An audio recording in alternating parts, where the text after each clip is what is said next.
Assalamualaikum warahmatullahi wabarakatuh. Perkenalkan, nama saya Vivi Susanti. Saya dari SD Negeri Koripan 2. Saya CGP Angkatan 7 Kabupaten Semarang. Kali ini saya akan memaparkan tentang aksi nyata modul 1.4.A.8, disiplin positif. Perkenalkan, Ibu Siti Lutfah sebagai instruktur, Ibu Herliana sebagai fasilitator, dan Ibu Indriana sebagai pengajar praktik. Inilah rancangan tindakan untuk aksi nyata saya. Latar belakang, budaya positif ialah nilai-nilai, keyakinan-keyakinan, kebiasaan-kebiasaan di sekolah yang berpihak pada murid agar murid dapat berkembang menjadi pribadi yang kritis, penuh hormat dan tanggung jawab melalui motivasi intrinsik. Dengan peran guru sebagai seorang manajer, budaya positif merupakan hal yang harus dijalankan di kelas, di sekolah, dan harapannya menjadi kebiasaan yang dilakukan di luar sekolah, supaya bisa membentuk karakter baik untuk mewujudkan visi sekolah dengan karakter profil pelajar Pancasila. Tujuan 1. Tercapainya visi misi sekolah dengan pembiasaan budaya positif. 2. Tumbuhnya disiplin positif dan nilai-nilai kebajikan universal. 3. Tumbuhnya rasa tanggung jawab akan keyakinan kelas dan keyakinan sekolah yang telah disepakati. 4. Terciptanya dunia pendidikan yang berkualitas di sekolah yang mengacu pada kodrat alam dan zaman dengan tetap berusaha terpenuhinya kebutuhan dasar murid. Tolak ukur 1. Seluruh warga sekolah dapat menerapkan dan membiasakan budaya positif. 2. Murid dapat menjalankan keyakinan kelas atau keyakinan sekolah menggunakan motivasi intrinsik. 3. Murid merasa aman dan nyaman belajar di lingkungan sekolahnya. 4. Tercapainya kolaborasi yang baik antar pihak-pihak di sekolah maupun di luar sekolah untuk terus melakukan perbaikan pembelajaran dengan budaya positif. Lini masa 5 Januari 2023 merancang kegiatan aksi nyata modul 1.4 budaya positif. 12 Januari 2023 menghadap kepala sekolah untuk menjelaskan pentingnya penanaman budaya positif dan keyakinan kelas di sekolah, serta meminta izin untuk mendiseminasikan bersama guru. 14 Januari 2023 mengumpulkan rekan guru untuk melakukan diseminasi pemahaman materi budaya positif di sekolah. 17 Januari 2023 berkoordinasi dan berkolaborasi dengan wali kelas yang lain untuk menjalankan budaya positif di kelas. 19 Januari 2023 memantau, merefleksi, dan mengevaluasi budaya positif yang telah dibuat. Dukungan yang dibutuhkan 1. Meminta kepala sekolah, rekan sejawat sebagai pendukung kegiatan aksi nyata. 2. Murid beserta orang tua yang turut mendukung aksi nyata baik di rumah maupun di sekolah. 3. Sarana dan prasarana yang dibutuhkan untuk mewujudkan budaya positif. Berikut ini merupakan diseminasi yang dilakukan di sekolah mengenai pemahaman budaya positif. Assalamualaikum warahmatullahi wabarakatuh. Waalaikumsalam warahmatullahi wabarakatuh. Qala rabbi shrah li sadri wa yassir li amri wahlul 'uqdatam min lisani yafqahu qawli. Amma ba'd. Yang terhormat Ibu Kepala Sekolah SD Negeri Koripan 2, yang terhormat Bapak Ibu Guru beserta staf karyawan SD Negeri Koripan 2. Yang pertama, marilah kita memanjatkan puji syukur kehadirat Allah Subhanahu wa Ta'ala yang telah melimpahkan rahmat serta hidayahnya kepada kita semua, sehingga pada hari ini kita dapat melaksanakan acara diseminasi modul 1.4 budaya positif calon guru penggerak angkatan 7 oleh Ibu Vivi Susanti di Kabupaten Semarang di SD Negeri Koripan 2. Salawat serta salam senantiasa tercurah kepada suri teladan kita, yaitu Nabi Muhammad SAW. Karena waktu sudah menunjukkan siang, marilah acara pada siang hari ini kita mulai dengan membaca Alkitab bersama. Ridaillahi ta'ala wa bi syafaati Rasulillah sallallahu alaihi wasallam. Al-Fatihah. Alhamdulillahirabbil alamin. Iyyaka na'budu wa iyyaka nasta'in. Ihdinas siratal mustaqim. Shiratal ladzina an'amta 'alaihim ghairil maghdubi 'alaihim waladdallin. Shallallahul adzim. Semoga acara pada hari ini dapat berjalan dengan lancar. Acara selanjutnya yaitu sambutan dari Ibu Kepala Sekolah SD Negeri Kalipan 2. Kepada beliau waktu dan tempat dipersilakan. Assalamualaikum warahmatullahi wabarakatuh. Waalaikumsalam warahmatullahi wabarakatuh. Yang kami hormati dan yang kami banggakan Bapak Ibu Guru SD di Kalipan 2, terlebih kepada Ibu Vivi Susanti SPD yang saat ini melaksanakan diseminasi. Sebelumnya puji syukur kita selalu bersyukur kepada Allah Subhanahu wa Ta'ala yang mana pada kesempatan yang berbahagia ini hari Sabtu tanggal 14 Januari kita bisa berkumpul bersama dalam rangka kegiatan Bu Vivi, di antara kegiatan salah satu CGP yaitu melaksanakan diseminasi dalam keadaan sehat walafiat tanpa ada suatu apa.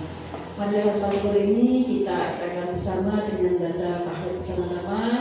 Alhamdulillahirabbil alamin. Shalawat wassalam, semoga salat tercurah kepada junjungan kita Nabi besar Muhammad sallallahu alaihi wasallam yang senantiasa kita tunggu syafaatnya di yaumul akhir. Amin Allahumma amin.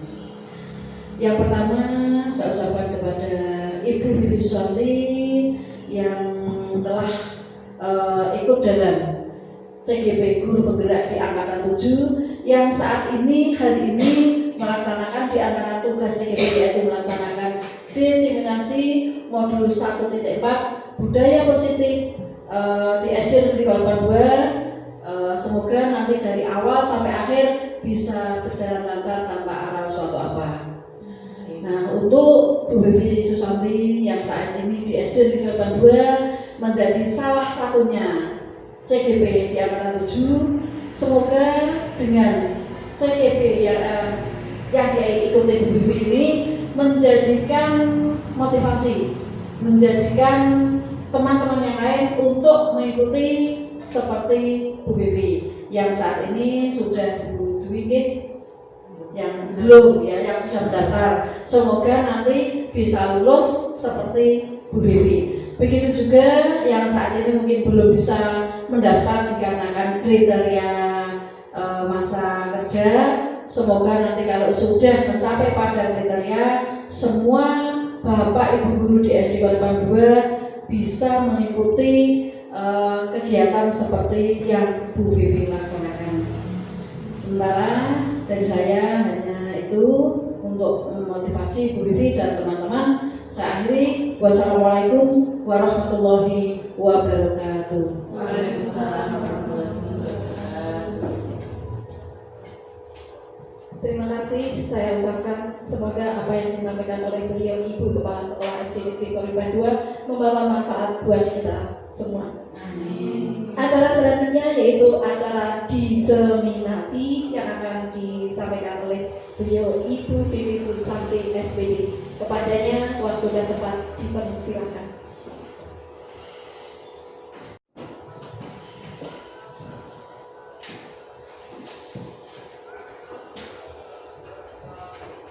Bismillahirrahmanirrahim. Assalamualaikum warahmatullahi wabarakatuh. Waalaikumsalam warahmatullahi wabarakatuh. Yang terhormat Ibu Nur Hikmah selaku Kepala SD Negeri Kalipan 2, yang kami sayangi, yang saya sayangi teman-teman seperjuangan guru-guru di SD Negeri Kalipan 2. Terima kasih atas waktunya. Perkenalkanlah saya hari ini melakukan diseminasi disiplin positif karena saya belajar melalui guru penggerak angkatan 7. mudah-mudahan ilmu yang kita dapat selama hari ini kita bersama-sama bisa kita terapkan di anak didik kita. Terima kasih. Mohon izin untuk share screen. Terima kasih teman-teman. Perkenalkan, saya Kris Susanti, saya CGP Angkatan 7 SD Negeri Koripan 2. Hari ini kita akan melakukan diseminasi elaborasi pemahaman tentang modul 1.4 budaya positif. Sebelumnya ada beberapa nanti item yang akan kita pelajari, yaitu tentang disiplin positif dan nilai-nilai kebajikan universal, motivasi, hukuman, penghargaan, dan restitusi, kemudian keyakinan kelas, kebutuhan dasar manusia, 5 posisi kontrol, dan segitiga restitusi. Sebelum kita melakukan ke disiplin positif, sekarang kita ada pertanyaan tematik dulu. Dalam hal ini kita belajar sama-sama ya, jadi semua tanggapan Bapak Ibu Guru itu tidak akan membantu dalam kita melakukan pemahaman terhadap disiplin positif. Sekarang yang pertama, saya tanya dulu sama Bapak Ibu Guru. Hukuman dapat mendisiplinkan anak, itu kira-kira Bapak Ibu Guru setuju tidak itu? Setuju. Setuju ya. Yang nomor 2, pemberian hukuman dengan hal positif seperti membaca atau membersihkan halaman sekolah dapat meningkatkan disiplin anak. Setuju tidak? Setuju. Nomor 3, memberi penghargaan dapat meningkatkan motivasi belajar anak. Setuju tidak? Setuju. Berarti intinya kita 1, 2, 3 setuju gitu ya? Ya, oke, baik. Berarti kita ke yang berikutnya. Yang akan kita pelajari yang pertama adalah disiplin positif dan nilai-nilai kebajikan universal. Nah, sekarang coba kita praktekkan kegiatan kepala tangan. Misalnya kita sesuatu lah kita kepalkan di tangan kita masing-masing. Sekarang ketika kita tangan kita masing, ada temanmu atau ada orang lain yang mencoba untuk mengambil sesuatu yang dalam kepala tanganmu itu. Entah itu dengan bujukan, entah itu dengan rayuan, apakah itu dengan paksaan. Kira-kira tindakan Bapak Ibu itu ngapain dengan kepala tangan ini? Mengencangkan kepala, mempererat kepala. Berarti yang bisa membuka kepala ini siapa kira-kira? Kita sendiri. Berarti motivasinya ketika kita membuka ini berarti kita sendiri ya. Berarti kita terus akan dikencengi terus di kepalanya supaya orang lain tidak bisa untuk membukanya. Nah, itu ternyata dasar teori yang kita alami ini ternyata mungkin tidak sejalan dengan yang kita lakukan selama ini. Bahwa ternyata seandainya ini adalah murid, nah, berarti guru itu tidak mempunyai kontrol untuk murid. Ternyata yang mempunyai kontrol murid itu ya diri murid sendiri. Berarti ketika kita berusaha untuk membuat murid seperti kita seakan-akan berusaha untuk membuka kepala yang ada itu. Berarti seakan-akan ini adalah murid. Nah, ini adalah barangnya murid, kita dari guru itu bukaan. Pokoknya tak kayak pelajaran ini, gitu. Tapi ternyata tidak bisa, bahwa guru bisa mengontrol murid itu ternyata adalah ilusi. Terus yang kedua, mengkritik, membuat orang merasa bersalah itu dapat menguatkan karakter, itu juga ternyata pemahaman itu harus kita luruskan. Kita revisi gitu aja. Terus yang ketiga, semua penguatan positif, efektif dan bermanfaat. Ternyata nanti kalau kita belajar itu tidak semua hal-hal penghargaan yang kita berikan ke anak itu dapat bermanfaat dalam jangka waktu lama. Nanti kita akan dengar seperti itu. Dan bahwa orang dewasa memiliki hak untuk memaksa. Kita sebagai guru berhak untuk memaksa ke anak. Itu ternyata juga tidak benar. Berarti intinya yang bisa kepala tangan ini seakan mungkin itu ya murid sendiri. Nanti yang bisa membuka kepala kita sebagai guru tidak bisa mengontrol murid. Intinya nanti kita akan belajar tentang disiplinnya seperti itu. Nah, sekarang gini deh, kita ada siapa sesungguhnya yang memiliki kontrol. Yang ini tadi kan dia sudah, terus yang ini kita mencoba mengubah agar berpandangan sama dengan kita, terus kita berusaha memahami pandangan orang lain tentang kita. Perilaku buruk dilihat sebagai suatu kesalahan. Selama ini kan kita begitu mungkin ya, seperti anak-anak. Ternyata semua perilaku memiliki tujuan. Jadi jika anak yang berperilaku buruk, mungkin selama ini kita cuma ngecas, oke, dia adalah suatu kesalahan. Ternyata kalau kita menurut teori kontrol ini, semua perilaku memiliki tujuan. Orang lain bisa mengontrol saya, berarti kita bisa mengontrol murid. Ternyata tidak, hanya murid sendiri, hanya Anda sendiri yang bisa mengontrol diri muridnya sendiri. Jadi kita intinya tidak bisa untuk memaksa murid, mengontrol murid sesuai dengan keinginan kita. Saya bisa mengontrol orang lain, seakan-akan kita tuh sebagai guru, oke, saya bisa mengontrol murid-murid saya. Ternyata tidak bisa. Anda tidak bisa mengontrol orang lain, kita tidak akan bisa mengontrol murid-murid kita. Pemaksaan ada pada satu bujukan gagal. Jika kita misalnya murid itu dikasih tahu kok ngeyel, pasti kita akan agak sedikit memaksa. Efeknya pasti kita gitu. Ternyata tidak bisa, kita harus melakukan kolaborasi dan konsensus untuk menciptakan pilihan-pilihan baru dengan murid kita. Sama proses berpikir menang kalah. Kita sebagai guru tidak boleh kalah dengan muridnya. Selama ini mungkin saya pribadi melakukan itu, terus ternyata untuk teori kontrol yang benar itu adalah model berpikir menang dan menang. Berarti tidak ada menang kalah, kita menang, murid juga menang. Itu ya nanti kita pelajari. Nah, untuk teori kontrol tadi itu akan menghasilkan apa yang namanya disiplin positif. Nah, misalnya tadi kan kita sudah dibahas ya untuk ini. Kita mencoba mengubah agar pandangan sama dengan kita. Maka ini nanti, nah kita akan belajar ini. Makna disiplin. Anda tidak bisa mengontrol orang lain, hanya Anda yang bisa mengontrol diri Anda sendiri. Makna disiplin, belajar kontrol diri dengan menggali potensi kita agar tercapai tujuan mulia. Terus tadi kan semua perilaku memiliki tujuan. Jadi setiap anak itu berperilaku positif atau negatif pasti dia memiliki tujuan. Nah, cuman sekarang kita harus memotivasinya itu. Memotivasinya itu kita akan ada dua, motivasi ekstrinsik dari luar atau motivasi intrinsik. Untuk satu menghindari hukuman, mendapatkan imbalan. Jadi setiap anak itu ketika berbuat sesuatu itu pasti dia mempunyai motivasi. Yang pertama mungkin menghindari hukuman. Jadi kita nanti kasih hukuman kalau dia tidak mengerjakan. Atau dua, untuk mendapatkan imbalan, kita kasih iming-iming. Dan sebenarnya itu adalah motivasi ekstrinsik. Jadi anak itu nanti akan terbiasa kalau nggak dikasih imbalan, tidak mengerjakan. Dan dia mengerjakan PR itu hanya karena dia untuk menghindari hukuman, bukan karena dia pengen pandai. Motivasi itulah yang nanti akan kita ubah mulai dari motivasi ekstrinsik menjadi motivasi intrinsik. Motivasi intrinsik itu apa? Ya untuk menghargai diri sendiri. Jadi anak itu nanti diharapkan ketika dia belajar itu bukan karena dia takut untuk menghindari hukuman atau mendapatkan imbalan dari kita, tapi karena memang itu untuk menghargai dirinya sendiri. Selama ini kira-kira kita itu anak-anak didik kita itu berada di motivasi yang mana nih? Yang ekstrinsik atau yang intrinsik? Ekstrinsik, iya sama. Nah setelah kita mempelajari ini berarti kita nanti akan pelan-pelan sedikit demi sedikit beralih untuk memotivasi anak dari ekstrinsik menuju intrinsik.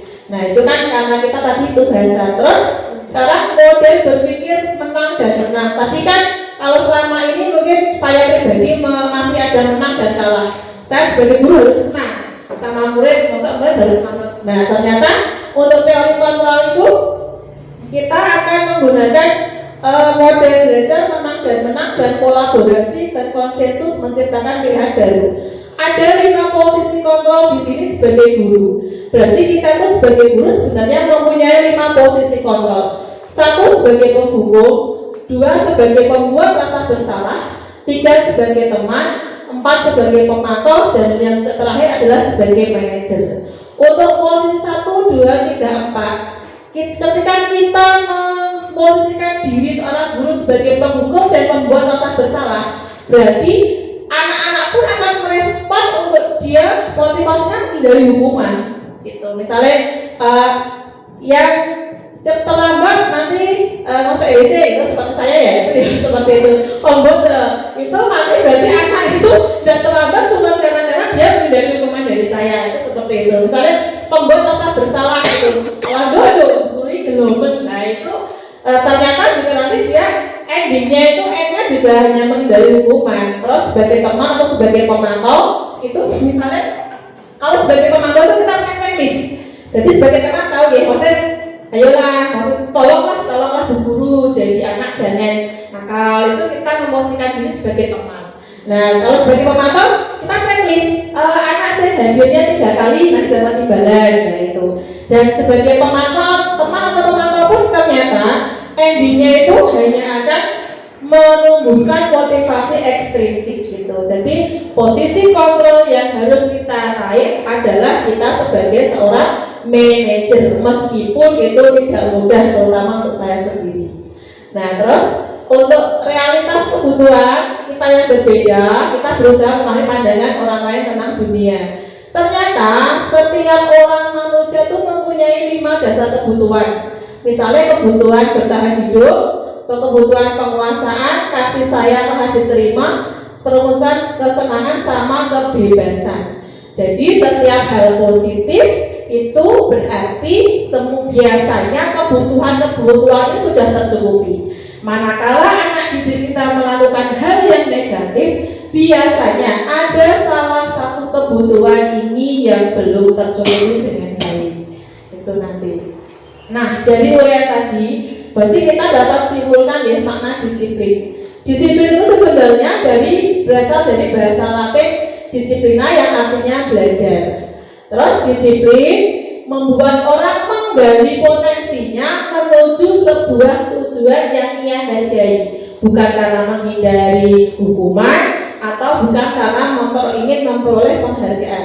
Kemudian disiplin adalah sesuatu yang dilakukan seseorang untuk membuat kepatuhan, bukan ketidaknyamanan. Jadi kita menerapkan nanti ketika endingnya itu kita menerapkan disiplin, itu harapannya anak itu patuh dari dalam, bukan hanya dia menghindari ketidaknyamanan ketika dia di sekolah terus dicap sebagai murid yang bagaimana atau bagaimana. Terus yang terakhir, tujuan dari disiplin adalah membuat nilai-nilai kebajikan universal. Banyak sekali sebenarnya nilai-nilai kebajikan universal, cuma untuk sekolah kita itu nanti nilainya itu berdasarkan nilai profil pelajar Pancasila. Yang kemarin kita sudah disepakati satu dengan yang disahkan oleh Menteri Pendidikan, bahwa ada beriman, terus ada berkebinekaan global, gotong royong, mandiri, bernalar kritis, kreatif dan mandiri. Harapan kita berarti ketika kita bisa menerapkan disiplin positif dengan baik, akan terjadi nilai-nilai kebajikan universal dari dalam diri siswa itu sendiri. Sekarang kita lanjut ke yang motivasi, penghargaan, hukuman, konsekuensi, dan restitusi. Ini nanti ada beberapa perbedaan antara motivasi, penghargaan, hukuman, konsekuensi, dan restitusi.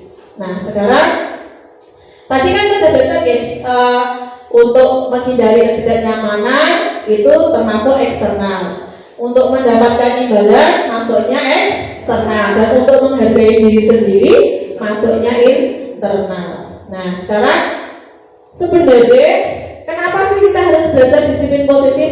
Karena kita sekarang menggunakan kurikulum merdeka. Kurikulum merdeka itu bagaimana kalau menurut Ki Hajar Dewantara? Merdeka itu artinya tidak hanya terlepas dari perintah, tetapi cakap membuat memerintah diri sendiri. Berarti motivasinya itu motivasi yang ada di dalam diri sendiri. Nah sekarang tadi kan tidak semua penghargaan itu baik, dihukum oleh penghargaan. Nah kadangkala penghargaan itu untuk jangka panjang itu tidak baik. Kadangkala memang banyak ketika kita range ke belakang itu ternyata penghargaan itu untuk jangka panjang tidak baik. Penghargaan itu bisa menghukum seseorang. Contohnya bagaimana? Penghargaan mengurangi ketepatan, penghargaan tidak efektif, penghargaan merusak hubungan.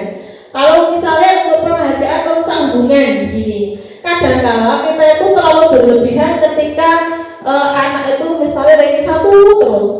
Nah, terus yang ranking 2, 3, 4 ini apakah mereka akan menerima begitu saja? Mungkin ya, mungkin tidak. Yang tidak ini yang akan kita pelajari. Berarti kadang-kadang gue paling ya lagi berarti akhirnya mereka tidak punya motivasi untuk istilahnya menyaing dia untuk belajar lebih baik lagi. Aku paling kalah itulah fungsinya penghargaan yang tidak mendidik seperti itu. Terus misalnya penghargaan tidak efektif, misalnya ketika kita terus-menerus melakukan mengasih hadiah ke anak-anak yang bisa nanti tak kasih hadiah, yang bisa tak kasih hadiah. Sholat sore ketika kita tidak ada hadiahnya, anak-anak sudah tidak semangat lagi. Nah, berarti dalam hal ini disiplin positif kita mempelajari bahwa tidak semua penghargaan itu untuk bagus, membuat bagus, apalagi nanti untuk jangka panjang. Ini juga didukung oleh penghargaan. Penghargaan menurunkan kualitas, penghargaan mematikan kreativitas, dan penghargaan mengurangi motivasi intrinsik. Jadi ketika anak-anak itu kerja kalau ada penghargaan kok, kalau tidak ada berarti anak-anak nanti tidak mau untuk bekerja sesuai semaksimal mungkin itu Nah, sekarang kita terus bagaimana? Apakah kita tidak boleh memberi penghargaan? Boleh, cuman nanti kita harus lebih bijaksana dalam memberikan apresiasi atau pengakuan itu. Misalnya beri dukungan secara khusus pribadi, terus beri pengakuan kepada semua murid, dan beri pengakuan secara konsisten secara fokus pada prosesnya, bukan hasilnya. Itu berarti apakah tidak boleh penghargaan? Boleh, cuma kita nanti lebih bijaksana. Contohnya seperti ini. Berarti ketika kita melakukan apresiasi itu nanti kita munculkan nilai-nilai kebajikan yang ada pada anak itu dengan harapan, oh iya, saya tuh sudah punya rasa empati. Berarti nanti dia bisa untuk mengembangkannya. Misalnya saya menghargai, berarti nanti kita munculkan nilai-nilai kebajikannya, misalnya kepedulian, tanggung jawab. Nanti harapannya anak-anak akan terbiasa setelah kita memotivasi dia dari dalam. Nah, sekarang kita pertanyaan dulu. Ini adalah kita pilih ini termasuk hukuman atau konsekuensi. 1. Mencatat 100 kali di dalam buku kalimat saya tidak akan terlambat lagi karena terlambat ke sekolah. Itu hukuman atau konsekuensi? Konsekuensi ya. Kita sepakat dulu konsekuensi. Terus yang kedua, lari mengelilingi lapangan basket 2 kali karena terlambat hadir di sekolah. Itu hukuman atau konsekuensi? Hukuman. Yang ketiga, murid diminta push up 15 kali karena tidak menggunakan masker ke sekolah. Hukuman atau konsekuensi? Hukuman. Yang keempat, menggantikan kertas tugas teman yang telah dicoret-coret. Konsekuensi. Terus lanjut, membersihkan tumpahan air di meja tulis karena tersenggol pada saat belajar. Konsekuensi.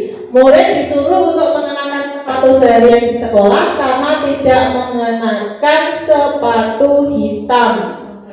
Konsekuensi apa hukuman? Lari mengelilingi lapangan basket 2 kali karena terlambat 10 menit untuk pelajaran PJOK. Kira-kira konsekuensi. Nah, kita lihat ya jawabannya. Ya. Mencatat 100 kali dalam buku kalimat saya tidak akan terlambat lagi karena terlambat ke sekolah, itu adalah hukuman. Terus lari mengelilingi lapangan, hukuman. Tapi kalau ini kan lari mengelilingi lapangan hukuman. Kok ini lari mengelilingi lapangan 2 kali itu konsekuensi? Karena ini pada pelajaran PJOK. Berarti dari hal ini kita bisa membedakan yang namanya hukuman dan konsekuensi. Hukuman itu bagaimana? Hukuman adalah sesuatu yang diberikan ke anak dengan paksaan dan tidak ada hubungannya dengan pelajaran. Berarti kan kalau ini kan misalnya anak terlambat menulis 100 kali, saya tidak akan terlambat lagi masuk sekolah. Wes mangkate telat, pelajarannya kari, isih kon nulis. Makanya itu termasuk hukuman. Terus yang ini mengelilingi lapangan karena terlambat ke sekolah. Kalau pas itu, karena memang ada pemanasan, mungkin anak-anak tidak pemanasan, maka dia adalah konsekuensi dari tidak ikut pemanasan. Tapi kalau tidak ada hubungannya, maka itu termasuk hukuman.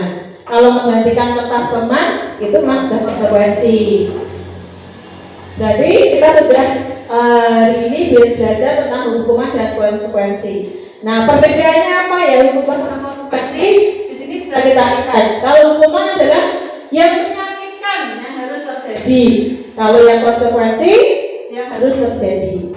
Intinya kalau hukuman itu belum ada kesepakatan dulu dengan murid langsung, berarti kita yang menghukum. Anak merasa tersakiti dalam jangka waktu yang lama. Aku dia dihukum guru karena nanti sampai dewasa dia kena. Tapi kalau konsekuensinya ada rasa sakit teman sebentar karena kemarin kita sudah ada kesepakatan. Biasanya seperti itu.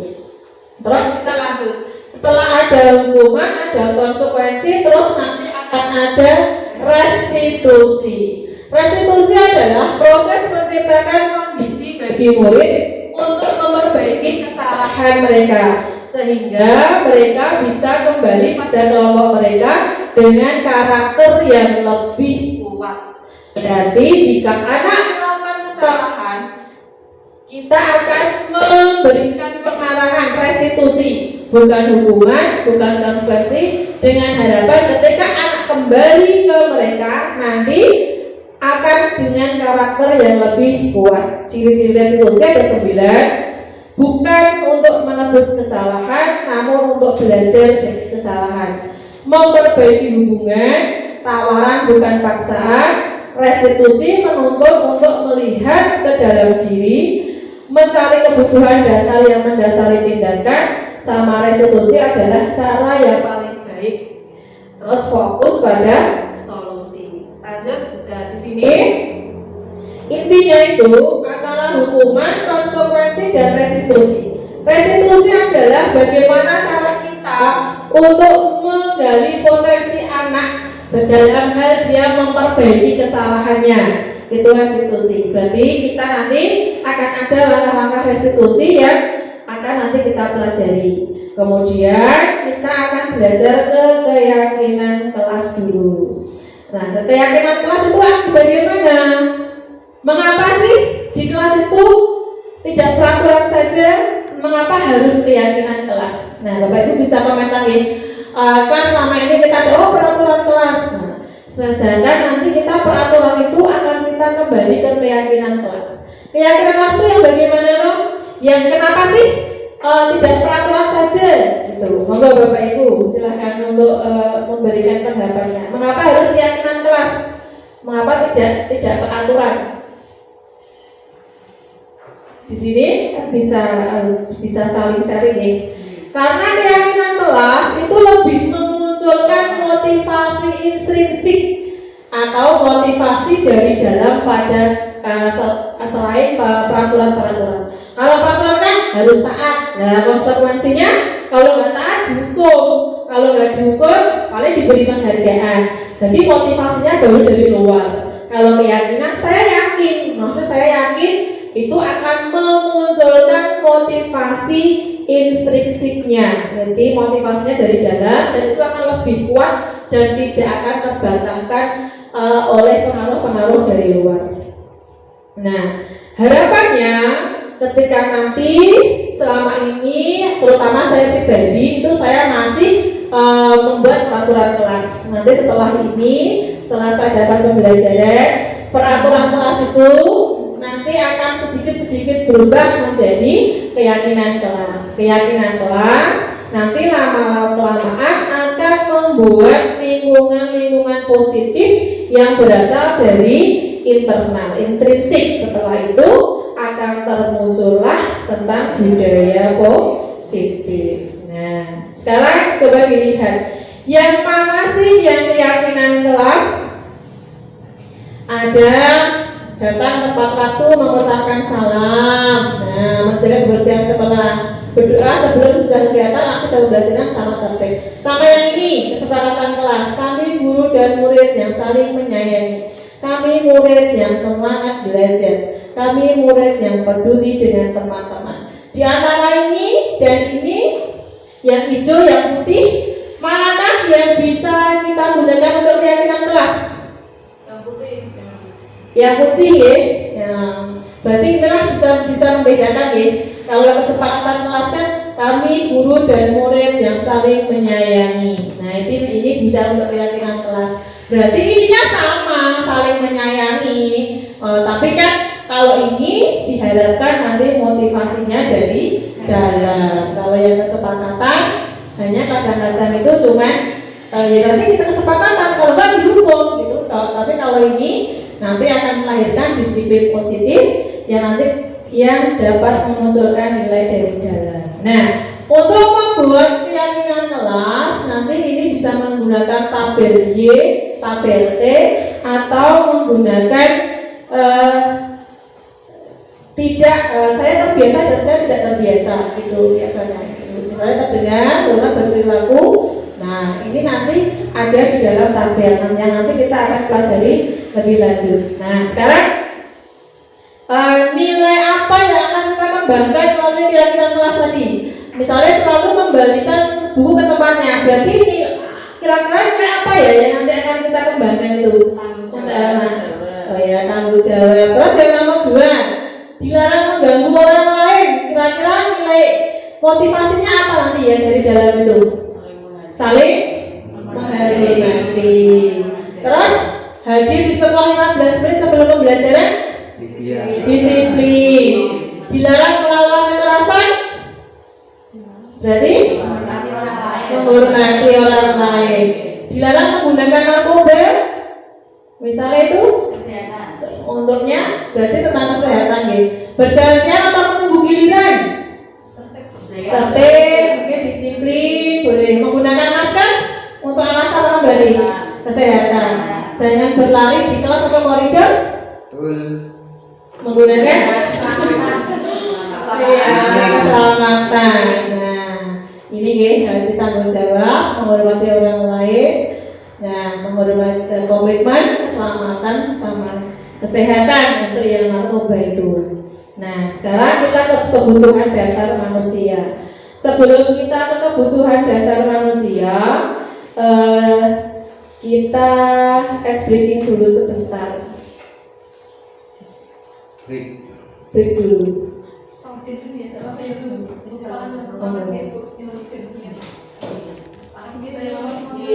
Ice breakingnya gampang Bapak Ibu, cuma kita tinggal menggerakkan dari lagu ini aja.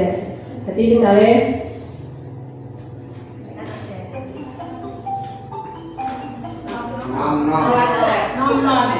Bapak Ibu silakan berdiri di masing.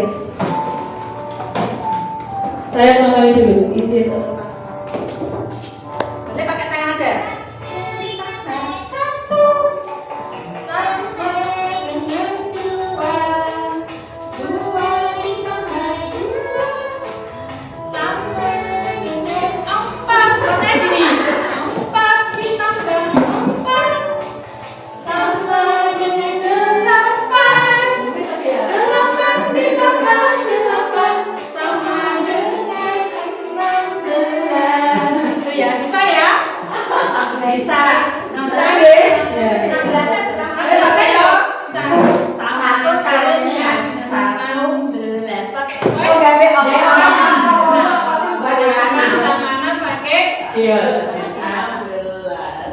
Seneng meeting kok.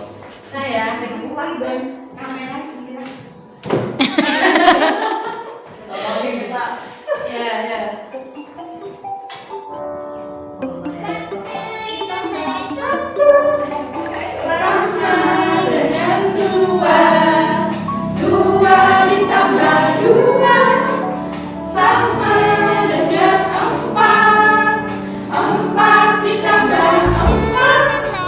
Sama dengan 8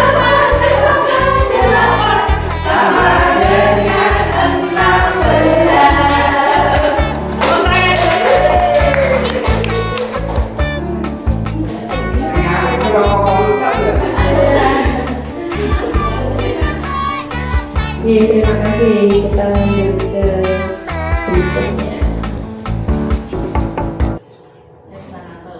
Dan ngantuk ya. Nah, kita sekarang lanjut. Ini materi terakhir Bapak Ibu. Jadi masih ada beberapa, tapi ini sudah setengah. Sekarang kita lanjut ke kebutuhan dasar manusia. Sebenarnya setiap manusia itu punya 5 dasar kebutuhan dasar. Jadi jika ada murid kita itu melakukan sesuatu yang menyimpang dari apa yang kita bayangkan, dari ekspektasi kita, itu berarti dia ada hal-hal yang mungkin tidak terpenuhi kebutuhan dasarnya. Ada 5 kebutuhan dasar manusia.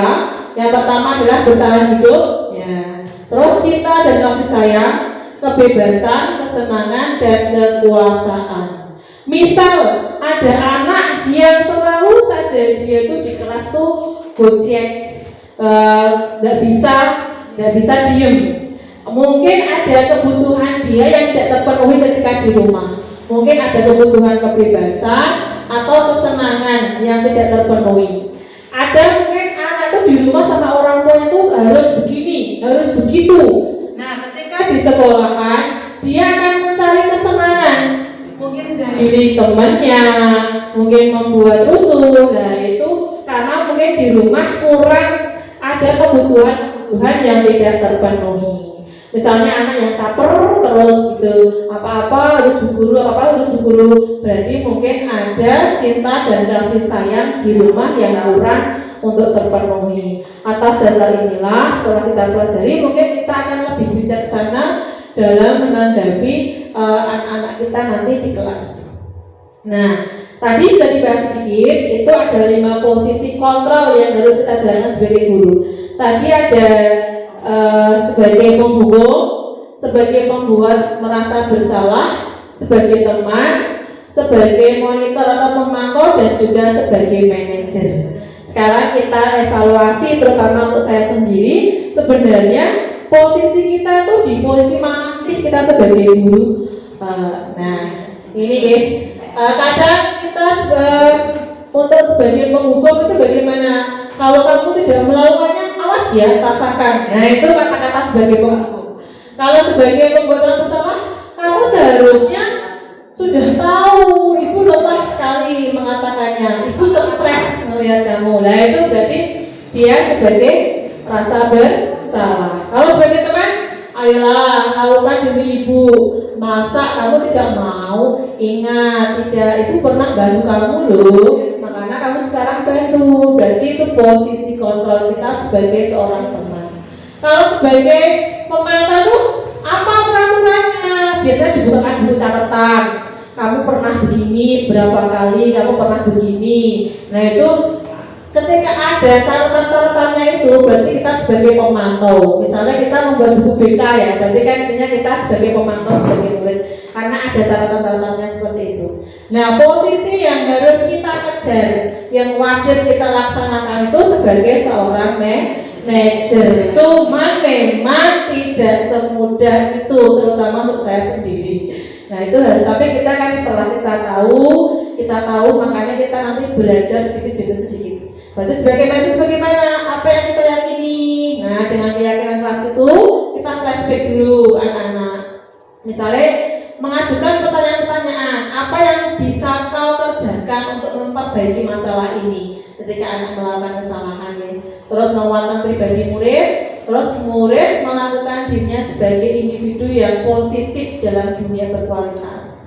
Nah, murid berkata, bagaimana caranya ya saya bisa memperbaiki keadaan ini Bu Guru? Nah, itu adalah tanda-tanda sebagai kita menerapkan seorang manajer. Kalau selama ini, kalau saya sih lebih ke penghukum kalau saya selama ini. Kalau Bapak Ibu, monggo nanti kita sama-sama berbuat untuk lebih baik lagi. Nah, sekarang ini ada pertanyaan-pertanyaan, terus ada jawabannya. Saya kecewa sekali ya dengan kamu, makanya dia sebagai posisinya pembuat bersalah. Kamu tidak pernah benar melakukannya, berarti sebagai penghukum. Ayolah lakukan demi ibu itu sebagai teman. Apakah kamu mau mendapatkan stiker bintang hari ini? Kan ada tanda tanya, ada apa itu berarti sebagai pemantau. Nah, yang sebagai manajer, bagaimana kamu bisa menyelesaikan masalah ini? Berarti kita hanya mengorek potensi yang ada di anak gitu. Itu sebagai seorang manajer. Terus dengan apa ya kita bisa menyelesaikan masalah-masalah anak setelah kita memposisikan diri sebagai seorang manajer? Berarti kan kita harus tahu triknya bagaimana menyelesaikan masalah-masalah yang ada nanti pada anak. Maka salah satunya dengan jalan segitiga restitusi. Segitiga restitusi itu ada tiga tahapan, yaitu menstabilkan identitas dulu. Ketika ada anak melakukan kesalahan, langsung kalau penghukum, wah kamu ini gimana? Nah, kalau setelah kita memposisikan diri sebagai seorang manajer, berarti nanti kan kita ada 3 hal yang harus kita lakukan. Menstabilkan identitas, berarti murid kita panggil, terus kita stabilkan dulu identitasnya dengan kata-kata misalnya, tidak apa-apa, berbuat salah wajar. Bu guru juga dulu pernah salah. Nah sekarang, itu kata-kata yang nanti bisa kita gunakan untuk menstabilkan identitas. Misalnya, kamu bukan satu-satunya melakukan kesalahan. Dulu juga pernah ada temanmu, tapi temanmu memperbaikinya. Nah itu namanya menstabilkan identitas. Setelah distabilkan identitasnya, baru kita menanyakan keyakinan. Misalnya ada yang bersalah, setelah tidak apa-apa, berbuat salah wajar. Terus nanti kita arahkan anak untuk motivasi internalnya. Nilai-nilai apa yang telah kita sepakati dulu di dalam kelas? Anak-anak mengatakan, ini bu, tanggung jawab bu, ini. Apakah kamu meyakininya? Nah itu namanya menanyakan keyakinan. Iya bu, saya yakin. Nah setelah kita menanyakan keyakinan, baru kita validasi kebutuhan. Setelah itu kamu sudah salah, tidak apa-apa, itu wajar setiap seorang salah. Kamu sudah yakin bahwa misalnya tanggung jawab itu adalah kesepakatan kita. Nah sekarang kita cari solusinya. Apa yang akan kamu lakukan untuk memperbaiki kesalahan itu? Nah berarti anak kan dia memberikan jawaban atas motivasi dirinya yang nantinya akan dia lakukan dengan sukarela. Harapannya seperti itu. Ini misalnya anak salah, kamu salah, saya hukum ini, konsekuensinya apa? Nah itu kan mungkin hanya sekedar untuk memenuhi, aku salah tak apa-apa, mas dihukum. Nah itu mungkin seperti itu. Tapi kalau segitiga restitusi, kita tanyakan, kita kuatkan dulu, stabilkan identitasnya. Terus kita, kesenangan kalau keyakinan identitasnya apa? Setelah itu apa yang kita tanyakan sama anak? Apa yang bisa kamu lakukan? Harapannya saya bisa ngasih solusi ini bu. Berarti anak bisa melakukan untuk perbaikannya dengan motivasi dia sendiri dari dalam. Ini ya, ini hanya kata-kata yang tadi, stabilkan identitas, berbuat salah tidak apa-apa, manusiawi. Bapak ibu tertarik untuk mencari tahu siapa yang benar, siapa yang salah. Bapak ibu lebih tertarik untuk menyelesaikan masalah. Itu termasuk stabilkan identitas. Terus validasi kebutuhan. Nah ini apa yang penting bagi kamu? Apakah kamu bisa melakukannya dengan lebih baik lagi besok? Nah itu termasuk dalam validasi kebutuhan. Nah setelah itu menanyakan keyakinan, nilai universitas apa? Nah selain kita menggunakan restitusi, kesuwen bu restitusi, suwe anak selak ngapa, selak gojek, selak nangis. Kita selain itu solusinya yang kedua adalah menggunakan intervensi 30 detik. Nah hampir sama, cuman ini lebih singkat saja. Apakah kamu ingin berbuat lebih baik? Nah, apa yang kamu lakukan saat sesuai dengan sesuai? Apakah kamu siap untuk mulai? Peraturannya apa? Intervensi ini bisa kita gunakan untuk menggantikan segitiga restitusi. Berikut ini merupakan pengalaman dan pembelajaran yang dilakukan oleh saya di sekolah mengenai pemahaman budaya positif yang dibagikan waktu diseminasi.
Kenapa kayak kenapa guru panggil ke sini?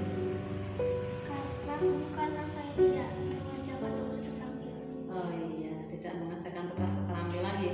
Tidak apa-apa Kaila, setiap manusia kan bisa berbuat salah. Bu Guru pun juga dulu pernah berbuat salah. Bu Guru tidak akan mencari masalahnya, sekarang kita akan cari solusinya. Tapi Bu Guru juga mau tahu alasanmu kenapa kamu tidak mengerjakan keterampilan. 2 hari yang lalu saya ikut ibu ke rumah nenek dan saya menonton reok. Jadi kamu ikut ke rumah nenek dan malah menonton reok ya, berarti tidak mengerjakan tugasnya. Oke, sekarang Bu Guru mau tahu bagaimana kamu akan memperbaiki keadaan ini. Sekarang kita cari dulu, kita ingat-ingat dulu kesepakatan kelas yang sudah kita buat. Apa kesepakatan kelasnya kita? Mengerjakan tugas. Oke, harus mengerjakan tugas dengan tepat waktu. Kaila menurut saya ini ya. Iya, nanti kita sepakat ya harus mengerjakan tugas dengan tepat waktu. Kira-kira kamu mau bersedia memperbaiki semua ini?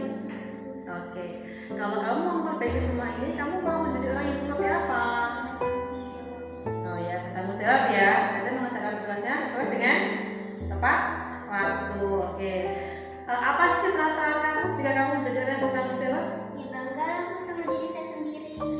Ya, bangga ya menjadi diri sendiri. Oke Kaila, terima kasih. Ibu tunggu aksi nyata Kaila untuk menjadi orang yang lebih bertanggung jawab. Terima kasih Kaila.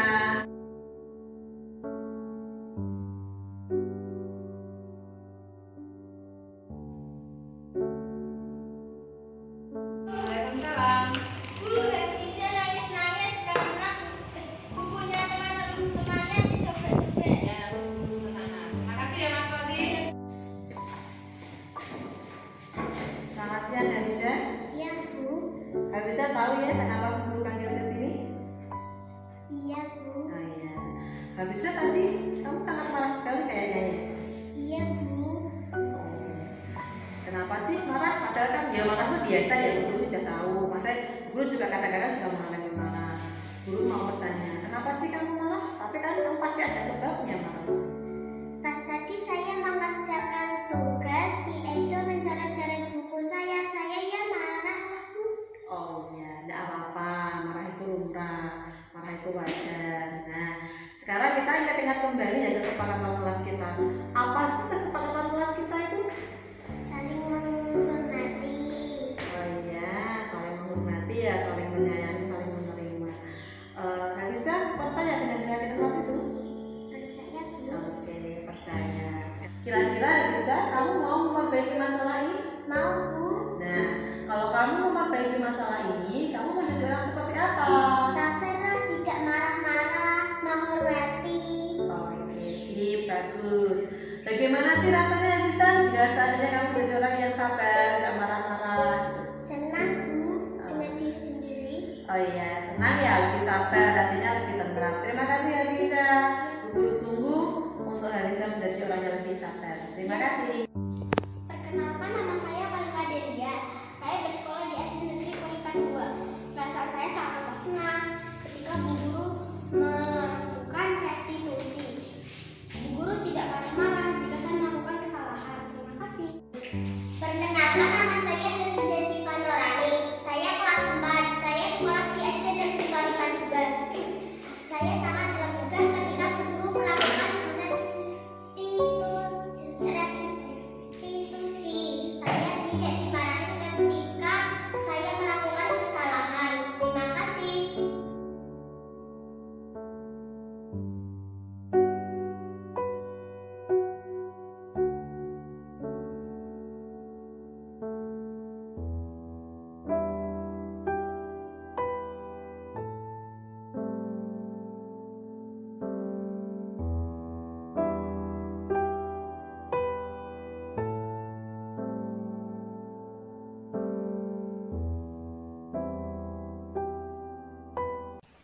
Diseminasi diakhiri dengan refleksi dari teman-teman dan diskusi. Nah, materi hari ini sudah selesai Bapak Ibu. Sekarang kita refleksikan hal baru apa yang mengubah paradigma saya yang saya dapatkan, terus perasaan apa yang muncul selama mengikuti sesi ini, terus peran Among seperti apakah yang akan saya lakukan, terus saya akan menjadi Among yang seperti apa. Monggo, ini setelah ini kita refleksi sama-sama. Mungkin nanti bisa ada 1 atau 2 guru yang mewakili. Misalnya setelah kita belajar bersama, saya juga masih banyak kekurangan, tapi kan setidaknya kita tahu dulu perbaikan diri yang harus kita lakukan. Monggo, apakah ada yang bisa untuk mewakili untuk menjawab refleksi hari ini? Mungkin ada? Silakan. Oke, monggo Bu Kepala.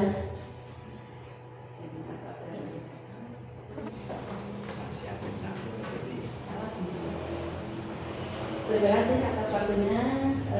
Kami sedikit menanggapi yang dari awal tadi Bu Wiwi yang disampaikan, diantaranya adalah ada instruksi dan ekspresi. Nah, selama ini yang saya tahu, selama anak berperilaku tidak baik itu ternyata termasuk perilaku yang positif juga, karena kita tidak tahu bahwa semua yang dilakukan anak itu baik positif maupun negatif ternyata mempunyai tujuan.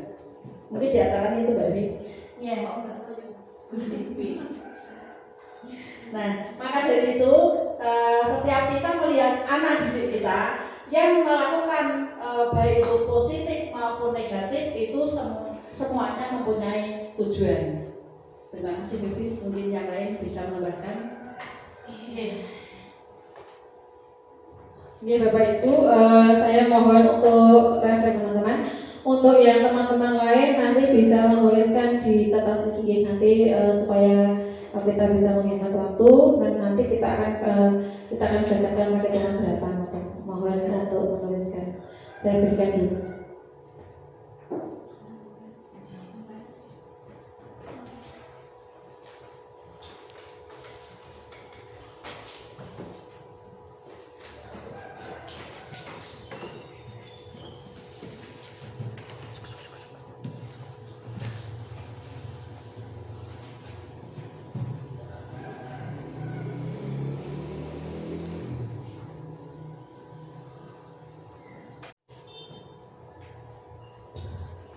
Sambil teman-teman yang lain untuk menuliskan, apakah tadi ada pertanyaan yang bisa kita bahas sama-sama?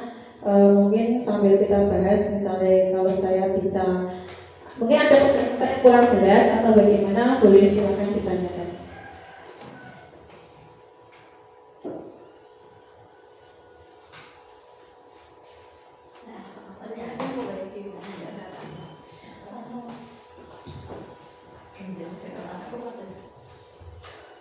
Terima kasih waktu yang diberikan. Assalamualaikum warahmatullahi wabarakatuh. Saya Wahyu Jayani. Kebetulan saya di sini mengajar di kelas 2. Tentang keyakinan di kelas tadi, di kelas saya itu kan ada peraturan atau apa nih? Nanti bisa dijawab.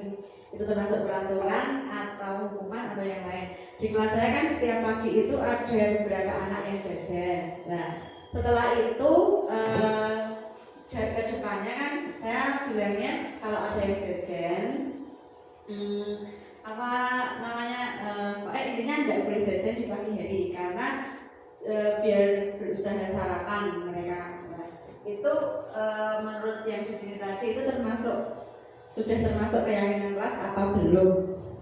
Terus yang kedua tentang itu membawa mainan saat pelajaran, kan banyak anak-anak membawa mainan. Nah, tapi setelah saya mengatakan besok tidak boleh membawa mainan, anak-anak juga sudah tidak membawa mainan lagi dan tidak memainkannya saat pelajaran. Nah, itu mungkin pertanyaan yang dapat saya sampaikan. Terima kasih.